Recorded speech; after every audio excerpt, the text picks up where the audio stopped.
Firman Tuhan hari ini diambil dari Lukas 10 ayat 13 sampai 24. Lukas 10 ayat 13 sampai 24. Dengarlah firman Tuhan. Celakalah engkau Korazim, celakalah engkau Betsaida, karena jika di Tirus dan di Sidon terjadi mujizat-mujizat yang telah terjadi di tengah-tengah kamu, sudah lama mereka bertobat dan berkabung. Akan tetapi pada waktu penghakiman, tanggungan Tirus dan Sidon akan lebih ringan daripada tanggunganmu. Dan engkau Kapernaum, apakah engkau akan dinaikkan sampai ke langit? Tidak, engkau akan diturunkan sampai ke dunia orang mati. Barang siapa mendengarkan kamu, ia mendengarkan aku. Dan barang siapa menolak kamu, ia menolak aku. Dan barang siapa menolak aku, ia menolak dia yang mengutus aku. Kemudian ke-70 murid itu kembali dengan gembira dan berkata, Tuhan, juga setan-setan takluk kepada kami demi nama-Mu. Lalu kata Yesus kepada mereka, aku melihat iblis jatuh seperti kilat dari langit. Sesungguhnya aku telah memberikan kuasa kepada kamu untuk menginjak ular dan kalajengking dan kuasa untuk menahan kekuatan musuh, sehingga tidak ada yang akan membahayakan kamu. Namun demikian janganlah bersukacita karena roh-roh itu takluk kepadamu, tetapi bersukacitalah karena namamu ada terdaftar di sorga. Pada waktu itu juga bergembiralah Yesus dalam Roh Kudus dan berkata, aku bersyukur kepadamu Bapa, Tuhan langit dan bumi, karena semuanya itu engkau sembunyikan bagi orang bijak dan orang pandai, tetapi engkau nyatakan kepada orang kecil. Ya Bapa, itulah yang berkenan kepadamu. Semua telah diserahkan kepadaku oleh Bapakku dan tidak ada seorang pun yang tahu siapakah anak selain Bapa, dan siapakah Bapa selain anak, dan orang yang kepadanya anak itu berkenan menyatakan hal itu. Sesudah itu berpalinglah Yesus kepada murid-muridnya tersendiri dan berkata, berbahagialah mata yang melihat apa yang kamu lihat. Karena aku berkata kepada kamu, banyak nabi dan raja ingin melihat apa yang kamu lihat tetapi tidak melihatnya. Dan ingin mendengar apa yang kamu dengar tetapi tidak mendengarnya. Demikianlah firman Tuhan. Terima kasih untuk Saudara Mike yang sudah membacakan teks perikop khotbah kita hari ini, juga tim musik yang sudah memimpin dalam pujian tadi. Saudara, salah satu aspek penting dalam kehidupan iman Kristen kita adalah tentang penginjilan. Yesus pada waktu ia naik ke sorga, dia memberikan perintah untuk kita murid-murid pergi memberitakan Injil yang kita semua kenal dengan amanat agung. Nah, seperti tadi sudah dibacakan saudara, teks kita hari ini masih melanjutkan dari teks di minggu lalu, di mana ini adalah bagian kedua dari perikop yang sudah dipelajari minggu lalu. Jadi tema khotbah hari ini pun masih sama dengan minggu sebelumnya, yaitu tentang misi pemberitaan Injil yang harus dilakukan oleh orang-orang yang mengaku sebagai murid Kristus. Dan kita akan sama-sama mempelajari beberapa prinsip penting yang harus kita pahami waktu kita berbagian mengerjakan pemberitaan Injil Yesus Kristus itu. Namun sebelum mempelajarinya, mari sekali lagi kita tundukkan kepala, kita berdoa minta pimpinan Roh Kudus. Bapa di dalam surga, kami bersyukur kalau kali ini kami boleh kembali sama-sama mempelajari kebenaran firman-Mu. Kami selalu meyakini bahwa tidak ada satu hal yang kebetulan waktu kami membaca, mendengar dan merenungkan kebenaran firman Tuhan. Ada satu maksud yang khusus yang Tuhan hendak sampaikan kepada kami melalui firman Tuhan ini. Karena itu kami mohon Roh Kudus melembutkan hati kami semua sehingga kami bisa meresponi firman Tuhan yang hari ini kami akan renungkan dengan seperti yang Kau inginkan. Dalam nama Tuhan Yesus kami berdoa. Amin. Saudara, ada 3 poin khotbah hari ini, dan karena masalah LCD itu tidak bisa ditayangkan. 3 poin khotbah hari ini. Dalam menjalankan misi Kristus, ingatlah yang pertama, ketika ditolak itu bukan penolakan terhadap misi kita, dan yang kedua, ketika berhasil itu bukan yang utama dari hidup iman kita. Dan yang ketiga, ketika dapat melakukannya, itu adalah anugerah Allah bagi kita. Mari kita masuk ke poin yang pertama, saudara. Dalam menjalani misi Kristus, ingatlah ketika ditolak, itu bukan penolakan terhadap misi kita. Nah saudara, salah satu hal yang dapat melemahkan ketika kita mengerjakan pelayanan kita, misi pemberitaan Injil, adalah penolakan yang kita terima dari orang-orang yang kepadanya kita beritakan Injil itu. Saya percaya setiap kita yang pernah memberitakan Injil, kita tahu rasanya tidak nyaman waktu orang yang kita beritakan Injil itu dengan tegas menolaknya. Nah, penolakan di sini bisa berbagai bentuk, saudara. Bisa dari penolakan yang secara tidak langsung, halus atau baik-baik, sampai pada penolakan dengan cara yang langsung, kasar atau kurang baik. Dan ketika penolakan seperti ini terjadi, maka biasa kita akan langsung berpikir, apa yang salah dengan pemberitaan saya ini? Apakah metode penginjilan saya kurang tepat? Apakah saya kurang jelas dalam menyampaikannya? Dan seterusnya, yang dampaknya adalah timbul ada sedikit maupun banyak kekecewaan dalam hati kita, jika bukan kita malah menyalahkan diri sendiri sebagai penyebab dari kegagalan atau penolakan itu. Karena itu, saudara, hal yang penting untuk kita pikirkan adalah bagaimana seharusnya sikap kita waktu kita melayani, memberitakan Injil itu, agar ketika mengalami penolakan, kita tidak menjadi kecewa. Dan mari kita lihat jawabannya dari teks kita saat ini. Kita akan lihat kembali di ayat 13 sampai 16 yang tadi sudah kita baca. Nah, saudara, di ayat-ayat tersebut, Yesus mengecam 5 kota yang para penduduknya tidak bertobat. Ada sedikit perbedaan karakteristik dari kota-kota tersebut yang secara singkat saya mau sampaikan. Kota Korazim dan Betsaida, 2 kota yang pertama yang disebut Yesus, itu dikecam Yesus karena di 2 kota ini Yesus telah mengadakan banyak mukjizat, tetapi mereka tetap tidak percaya kepada Yesus dan berita Injilnya. Dari mana kita tahu hal ini? Dari apa yang dikatakan Yesus di ayat 13. Di ayat 13 Yesus katakan, karena jika di Tirus dan Sidon terjadi mujizat-mujizat yang telah terjadi di tengah-tengah kamu, sudah lama mereka bertobat dan berkabung.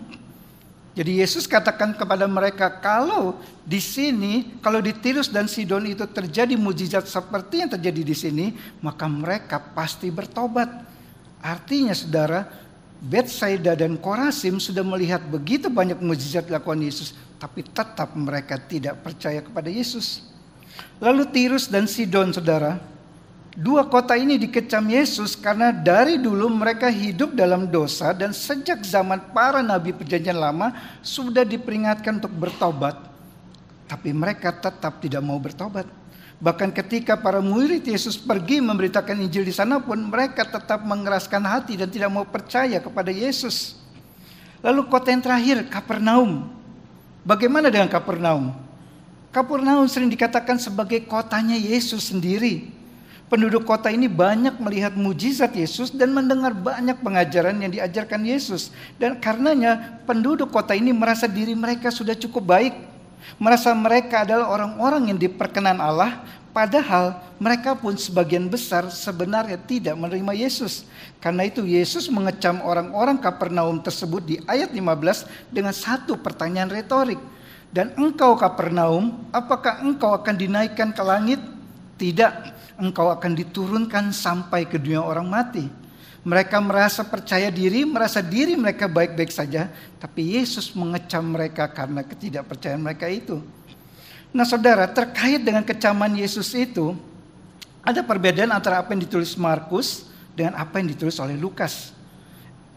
Markus menaruh kecaman Yesus ini dalam konteks tersendiri, Matius, sedangkan Lukas menaruhnya dalam konteks kisah tentang pekerjaan misi dari 70 orang murid Yesus itu. Jadi, saudara, kita dapat asumsikan bahwa 70 murid Yesus itu pun sudah pergi ke kota-kota tersebut memberitakan Injil, namun mereka ditolak. Dan karenanya Yesus mengecam kota-kota itu. Dan mari kita perhatikan perkataan Yesus selanjutnya setelah kecamannya tersebut. Di ayat 16, Yesus katakan kepada murid-muridnya, barang siapa mendengarkan kamu, ia mendengarkan aku. Dan barang siapa menolak kamu, ia menolak aku. Dan barang siapa menolak aku, ia menolak dia yang mengutus aku. Satu perkataan Yesus ini menegaskan tentang peran dan tanggung jawab pada para murid dalam mengerjakan misi pemberitaan Injil yang Yesus percaya kepada mereka, bahwa pekerjaan misi pemberitaan Injil itu adalah misinya Allah. Itu bukan misi mereka. Dan berita yang harus disampaikan dalam pemberitaan tersebut jelas adalah berita tentang Yesus Kristus, bukan berita tentang mereka. Nah di sini saudara, Yesus sedang menegaskan kepada murid-muridnya bahwa ketika mereka mengalami penolakan di kota-kota tersebut, maka sebenarnya yang ditolak itu adalah Yesus, bukan mereka. Dan para murid itu perlu memahami dengan jelas tentang hal ini, bahwa yang mereka kerjakan itu adalah misi dan pekerjaan Allah, bukan misi dan pekerjaan mereka sendiri. Dan waktu kita bicara tentang misi Allah, saudara, faktanya misi Allah akan diterima oleh sebagian orang dan akan ditolak oleh sebagian orang lain. Nah saudara, ini adalah satu prinsip yang sangat penting yang harus benar-benar meresap dalam hati dan pikiran kita, orang-orang yang terlibat dalam pekerjaan pemberitaan Injil, baik langsung maupun tidak langsung.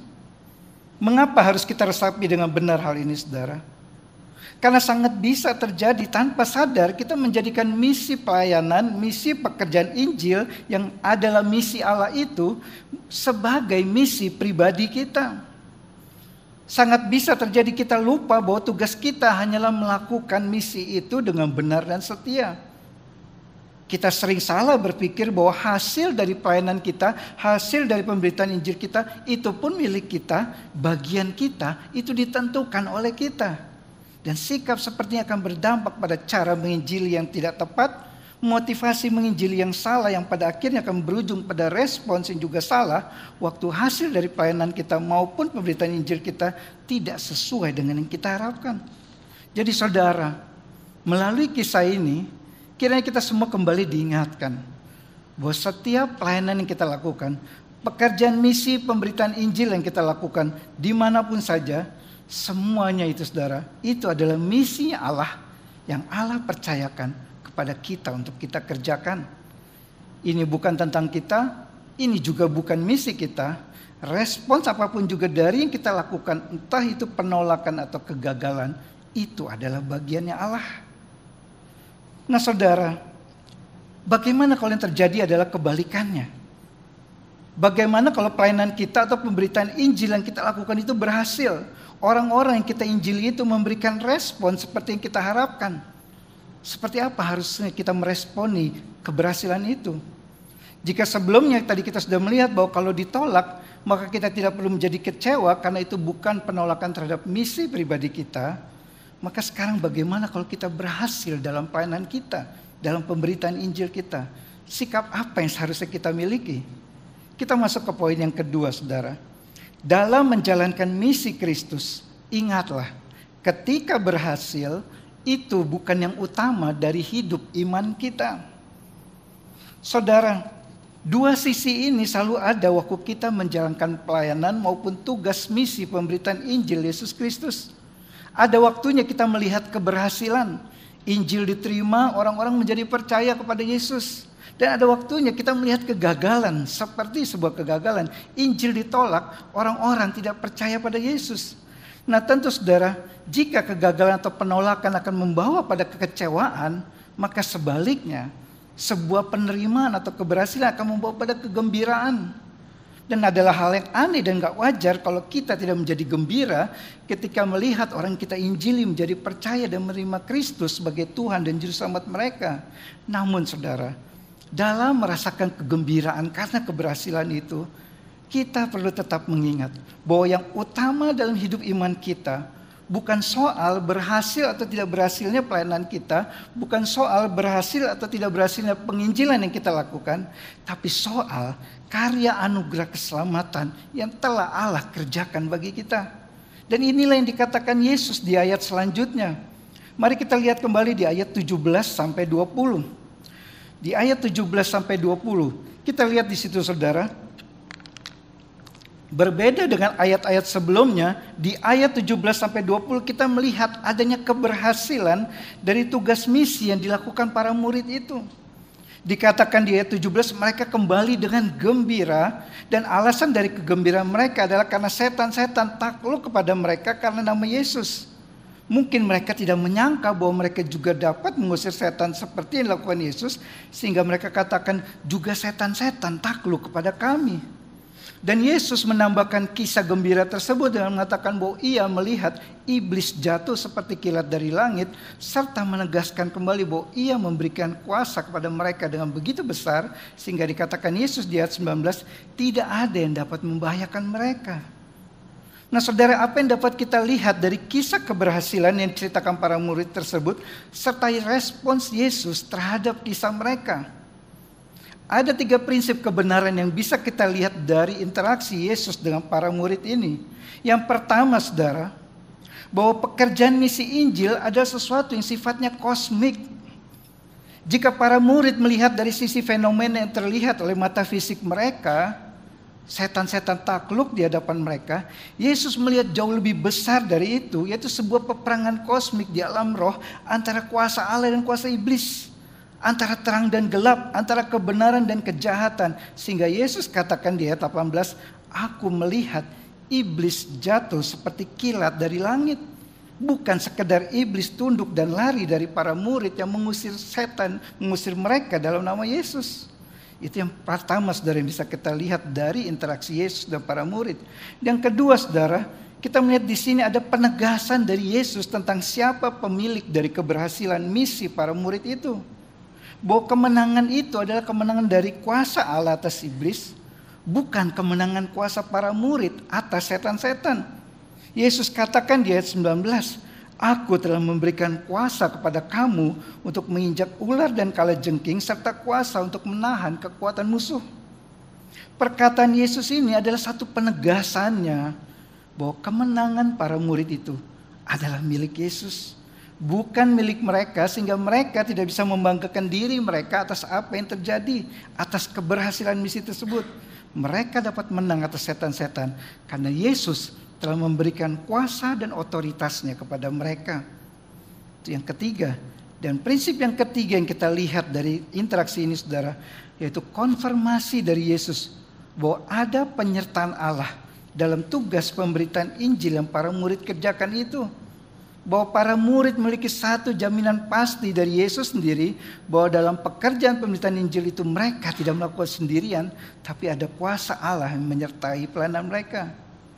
Itulah yang dikatakan Yesus di ayat 19 bagian akhir, dikatakan Yesus, sehingga tidak ada yang akan membahayakan kamu. Yesus mau katakan di sini, walaupun ada kuasa iblis yang mencoba menyerang mereka, tetapi mereka akan tetap menang karena ada penyertaan Allah atas mereka, ada perlindungan Allah atas mereka. Bahwa kuasa besar dari musuh itu, yaitu iblis yang dilambangkan dengan ular dan kalajengking itu tidak akan dapat menghentikan keberhasilan dari misi pemberitaan Injil yang dilakukan oleh murid-murid Yesus. Ini 3 kebenaran penting yang harus dipahami oleh para murid dari keberhasilan misi mereka itu, saudara. Mereka tentu boleh bergembira atas keberhasilan tersebut, tapi mereka juga harus memahami kebenaran di balik keberhasilan misi itu. Namun saudara, ada yang menarik di sini, di tengah-tengah euforia para murid itu, Yesus tiba-tiba mengalihkan fokus kegembiraan mereka itu kepada satu hal yang lain. Dikatakannya di dalam ayat 20, namun demikian, janganlah bersukacita karena roh-roh itu takluk kepadamu, tetapi bersukacitalah karena namamu terdaftar di sorga. Apa yang Yesus maksudkan di sini saudara? Tentu Yesus bukan anti dengan emosi kegembiraan yang dirasakan oleh para muridnya. Karena faktanya ia ikut bergembira bersama mereka yang ditulis di ayat 21. Jadi perkataan Yesus tersebut bukan soal bahwa para murid tidak boleh terlalu bergembira, tetapi soal apa yang harusnya menjadi landasan atau dasar yang lebih kuat dari kegembiraan mereka, yaitu soal kepastian keselamatan masing-masing mereka secara pribadi. Sukacita karena keselamatan itu adalah sukacita yang jauh lebih besar daripada sukacita karena keberhasilan pelayanan mereka. Itu yang Yesus mau tegaskan pada mereka. Di sini saudara, Yesus mengalihkan fokus para murid itu dari hal-hal yang sifatnya fenomenal, seperti takluknya setan-setan itu kepada mereka, kepada hal-hal yang sifatnya substansial, yaitu kepastian keselamatan mereka. Yesus juga sedang mengalihkan fokus para murid itu dari hal-hal yang sifatnya sementara, temporer dan bisa berubah, yaitu kemenangan mereka atas setan-setan yang mungkin di misi selanjutnya mereka tidak berhasil menaklukkan setan seperti yang saat itu mereka lakukan. Yesus dan alihkan fokus mereka itu kepada hal yang sifatnya permanen, tetap dan tidak akan berubah, yaitu tercatatnya nama mereka di surga. Dan faktanya saudara, memang kemenangan yang penuh atas kuasa setan itu hanya akan terjadi pada waktu penghakiman terakhir kelak. Waktu Yesus datang kembali yang kedua kali ke dunia ini, barulah seluruh kuasa iblis sepenuhnya akan dihancurkan. Namun sebelum hal itu terjadi, kuasa setan itu tidak akan takluk sepenuhnya. Artinya saudara, kemenangan yang dialami para murid dalam perjalanan misi mereka saat itu bisa saja berubah menjadi kegagalan di kemudian hari, yang karenanya Yesus perlu mengalihkan fokus mereka dari hal tersebut. Nah saudara, kisah keberhasilan misi para murid dan respons Yesus terhadapnya ini juga dapat menjadi perenungan bagi kita semua yang melakukan pekerjaan misi pemberitaan Injil dimanapun kita lakukan itu. Ketika pelayanan misi dan pemberitaan Injil yang kita lakukan berhasil, Injil diterima dan orang yang kepada kita beritakan Injil itu menjadi percaya, ingatlah bahwa keberhasilan itu pun adalah milik Allah, bukan milik kita. Dan itu terjadi karena kuasa Allah, bukan karena kehebatan atau kepintaran kita. Itulah yang Yesus tekankan pada murid-muridnya itu waktu ia mengatakan pada mereka, aku telah memberikan kuasa kepada kamu. Kuasa yang membuat pelayanan kita berhasil, itu bukan berasal dari diri kita. Dan ketika misi pemberitaan Injil saudara yang kita lakukan berhasil, yang tentu kita boleh bergembira karenanya, namun ingatlah, keberhasilan pelayanan itu bukanlah hal yang utama dalam hidup iman kita. Keberhasilan dalam pelayanan itu memang menyenangkan, tapi itu bukan segalanya, dan itu sifatnya tidak tetap. Itulah Yesus tekankan kepada murid-muridnya waktu ia mengatakan, janganlah bersukacita karena setan-setan itu takluk kepadamu, tetapi bersukacitalah karena namamu ada terdaftar di sorga. Keselamatan kita adalah hal yang paling utama dalam hidup iman kita. Bukan soal berhasil tidak berhasilnya kita dalam pelayanan kita. Dan ketika kita saudara tanpa sadar terjebak mengejar hal-hal yang sifatnya fenomenal, spektakuler, Yesus juga memberikan peringatan yang keras seperti yang dikatakan dalam khotbahnya di khotbah seri di bukit di dalam Matius 7 ayat 21 sampai 23. Dikatakan di situ bahwa orang yang mengusir setan dan mengadakan banyak mujizat, tapi Yesus katakan, aku tidak pernah mengenal kamu. Jelas prinsip yang sama yang di sini katakan Yesus kepada murid-muridnya, bahwa soal masuk ke dalam kerajaan sorga, soal memiliki hidup yang kekal, itu jauh lebih utama daripada melakukan hal-hal yang fenomenal dalam pelayanan kita. Jadi saudara, melalui kisah ini mari kita mengingat kembali akan esensi dari pemberitaan Injil yang sama-sama kita lakukan, baik di gereja ini maupun secara individual di tempat kita masing-masing berada dimanapun itu. Ketika kita melakukan pelayanan, misi pemberitaan Injil dan itu berhasil, mungkin bukan dalam bentuk wujud setan-setan yang berhasil kita usir, mungkin juga bukan dalam bentuk kesembuhan fisik yang terjadi, tapi dalam bentuk-bentuk yang lain seperti banyaknya orang yang merespons pelayanan kita, apresiasi dan pujian yang kita terima dari orang yang kita layani, suksesnya acara yang kita lakukan, apapun juga wujud keberhasilan itu saudara, ingatlah, itu semua adalah karya Allah. Itu bukan karena kita hanyalah alat yang ia pakai dalam pekerjaannya, dan tidak ada kredit sedikit pun bagi kita di situ. Semuanya dari Allah, semuanya hanya bagi kemuliaan Allah. Dan ingatlah juga saudara, berdasarkan kisah ini, bahwa yang utama dalam hidup kita bukan soal berhasil atau tidak berhasil kita dalam pelayanan kita, dalam pemberitaan Injil kita, tetapi soal aman dan pastinya keselamatan kita di tangan Allah, bahwa nama kita tercatat di sorga. Dan inilah harusnya saudara menjadi fokus dalam pelayanan kita lakukan. Bukan soal berhasil, bukan soal seberapa heboh dan luar biasa, bukan fokus pada apa yang kita kerjakan bagi Allah, tapi fokus pada apa yang Yesus telah kerjakan bagi kita di atas kayu salib, yaitu mati bagi penebusan dosa kita dan untuk menyelamatkan kita. Inilah yang harus menjadi fokus kita waktu kita melayani. Nah saudara, memiliki dua pemahaman di poin pertama dan kedua ini tentu adalah hal yang baik dan penting waktu kita melayani dalam pemberitaan Injil. Memahami bahwa misi yang kita lakukan adalah misi Allah, bukan misi kita, akan sangat menolong ketika pelayanan yang kita lakukan tidak membawa hasil seperti yang kita harapkan. Itu yang ada di poin pertama tadi.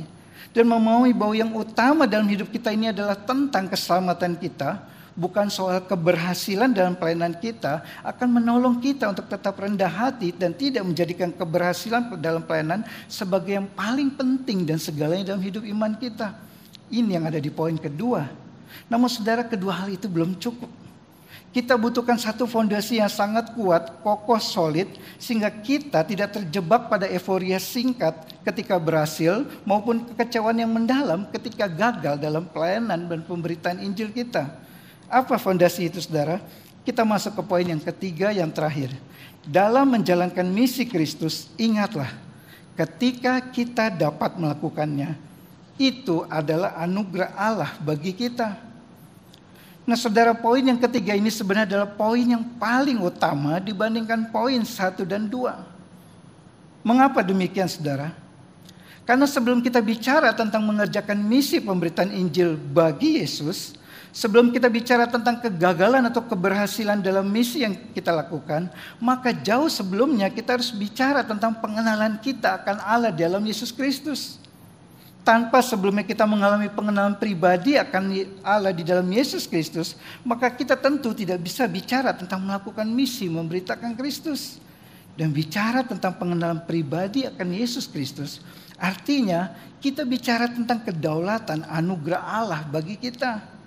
Inilah kebenaran yang dapat kita lihat di ayat 21 sampai 24. Di ayat 21 Yesus bersyukur atas mereka yang telah mengenal Dia, atas mereka yang kepadanya Allah berkenan menyingkapkan siapa Yesus itu yang adalah pribadi kedua dari Allah Tritunggal. Dan melalui doa Yesus itu kita melihat sangat jelas ketritunggalan Allah yang sedang disampaikan oleh Lukas. Dikatakan Yesus dalam doanya di ayat 21 itu, bergembiralah Yesus dalam Roh Kudus dan berkata, aku bersyukur kepadamu Bapa. Ketiga pribadi dari Allah Tritunggal disebutkan di sini.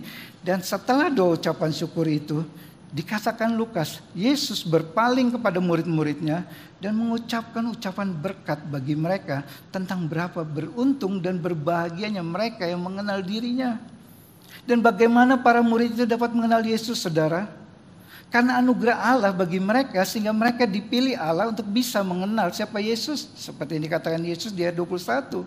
Dan anugerah Allah pula yang membuat mereka dapat melihat Yesus dan mendengar pengajarannya, hal yang tidak dialami oleh para nabi dan raja yang hidup sebelum mereka. Seperti juga yang dikatakan Yesus di ayat 23. Dan tentunya saudara, hal yang sama. Waktu para murid itu dapat melakukan misi pemberitaan Injil Kristus, ini dapat mereka lakukan semata-mata karena anugerah Allah bagi mereka. Inilah saudara perspektif yang pertama-tama dan yang utama harus kita miliki waktu kita melayani pemberitaan Injil, yaitu bahwa semuanya ini adalah karena anugerah Allah. Dalam anugerahnya Allah lah yang memanggil kita kepada dirinya, bukan kita yang datang kepada Dia. Dalam anugerahnya pula Allah memanggil kita untuk ikut berbagian dalam mengerjakan pekerjaan misinya. Dan dalam anugerahnya pula Allah terkadang mengizinkan kita mengalami hal-hal yang kurang mengenakan pada waktu kita mengerjakan pelayanan misinya. Namun dalam anugerahnya pula Allah terkadang memberikan hasil yang luar biasa dari pekerjaan pelayanan misi yang kita lakukan bagi Dia. Ketika kita mengerjakan misi Kristus dengan perspektif seperti ini, maka saudara, kegagalan itu bukan lagi menjadi momok yang menakutkan waktu kita melakukan pelayanan pemberitaan Injil. Tapi sekaligus keberhasilan juga tidak lagi menjadi target utama dari pelayanan pemberitaan Injil yang kita lakukan. Kita akan dapat mengerjakan pemberitaan Injil dengan benar, dengan setia, dengan tanpa pamrih, dengan penuh sukacita, sepenuh hati, seperti yang Allah kehendaki waktu kita memiliki perspektif ini. Nah saudara, ketika persiapkan khotbah ini, saya merenungkan kembali hidup saya sendiri terkait dengan misi pemberitaan Injil Yesus Kristus. Khususnya tentang pemberitaan Injil secara satu-satu atau one-on-one di luar dari gedung gereja. Bukan secara komunal dalam ibadah seperti saat ini dan di luar dari konteks pelayanan yang saya lakukan. Dan dari perenungan itu saudara, saya menemukan satu fakta yang menyedihkan. Saya tidak tahu kapan terakhir sekali saya bicara one on one, satu dengan seseorang tentang Injil dan tentang pribadi Yesus Kristus. Yang artinya saudara, sudah cukup lama saya tidak bercerita tentang Yesus dan pribadinya kepada seseorang di luar konteks pelayanan yang saya lakukan. Lalu saya teringat akan satu tulisan yang pernah saya baca tentang seorang misionaris atau seorang hamba Tuhan. Entah itu Hudson Taylor atau yang lain, saya agak lupa nama misionaris itu. Tapi saya ingat ditulis di situ apa yang dilakukan oleh misionaris itu. Misionaris itu berkata bahwa dia tidak akan pernah bisa tidur satu hari itu jika ia belum minimal satu hari satu orang dia injili. Dan pernah terjadi dikatakan dia tidur tapi dia kemudian terbangun mengingat bahwa dia belum mengabarkan Injil saat itu. Sehingga ia keluar lagi dari rumahnya, cari satu orang untuk dia pergi beritakan tentang Kristus. Baru setelah itu dia pulang kembali ke rumahnya dan melanjutkan tidurnya. Mungkin waktu membacanya kita mengatakan bahwa sikap itu terlalu ekstrim. Dan tidak cocok lagi untuk dilakukan di zaman modern yang sekarang ini. Dan mungkin memang bukan berarti kita semua harus melakukan persis sama seperti yang dilakukan oleh misionaris tersebut. Namun saudara, waktu saya ingat artikel itu, saya kembali merenungkan dengan diri saya. Mungkin tidak perlu se-ekstrim itu. Namun pertanyaan yang saya pikirkan kepada diri saya sendiri, dan perlu kita pikirkan semua kita yang adalah orang-orang Kristen. Apakah sense of urgency, rasa bahwa ini sangat penting itu dalam memberitakan Injil secara satu dengan orang lain, itu masih kita miliki? Apakah passion itu, semangat itu, kerinduan itu untuk tidak melewatkan setiap kesempatan yang ada untuk memberitakan Injil secara satu dengan satu, itu masih kita rasakan? Dan apakah keberanian untuk memberitakan Injil secara one on one, satu dengan satu itu kita sudah miliki? Dan saudara sekalian, kiranya perikop hari ini kembali mengingatkan kita semua terkait dengan pemberitaan Injil ini, bahwa adalah tugas dari setiap kita untuk melakukannya. Sebagai orang Kristen yang telah menerima anugerah keselamatan, maka membicarakan tentang Yesus dan berita Injilnya seharusnya sudah menjadi sesuatu yang sehari-hari kita katakan kepada siapa saja. Tentu sekali lagi dengan hikmat dan tentu tidak sembarangan. Nah, kalau ada saudara yang kemudian bertanya apa yang harus kita sampaikan dalam pemberitaan Injil itu, sebenarnya sesuatu yang sangat sederhana yang kadang kita sungkan, malu atau takut mengatakannya. Padahal itu adalah berita yang begitu indah, saudara. Apa yang harus kita sampaikan waktu kita beritakan Injil kepada orang lain?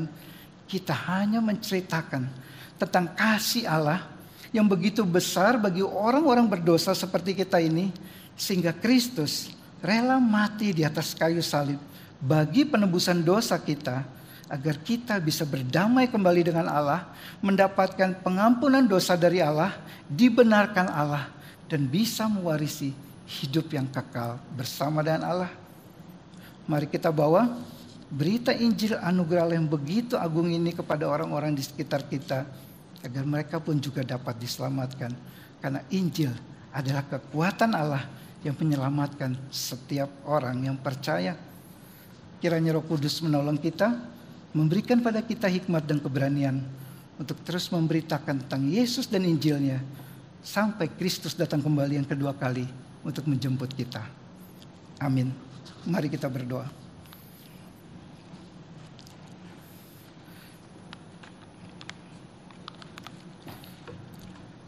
Kami pada saat ini kembali datang kepadamu ya Tuhan. Setiap kami, paling tidak hamba-Mu ini menyadari bahwa betapa kami sering mengabaikan tugas yang begitu penting ini. Kami sering merasa sungkan, merasa segan, merasa takut, merasa malu, dan berbagai alasan lain yang kami suka berikan kepada diri kami sendiri sebagai pembenaran untuk kami tidak mengerjakan pemberitaan Injil yang Engkau inginkan kami lakukan. Karena itu kiranya Tuhan mengampuni kami dan tolonglah kami, berikan hikmat, berikan keberanian, berikan kepada kami satu rasa bahwa ini adalah sangat penting, sehingga kami betul-betul menjadi orang-orang Kristen yang akan setiap hari, setiap ada kesempatan, dengan hikmat dan pimpinan Tuhan kami akan memberitakan tentang kasih Allah yang begitu besar, sehingga Kristus mau mati di atas kayu salib bagi kami orang-orang berdosa. Kiranya Roh Kudus yang menolong kami semua, dalam nama Tuhan Yesus kami berdoa. Amin.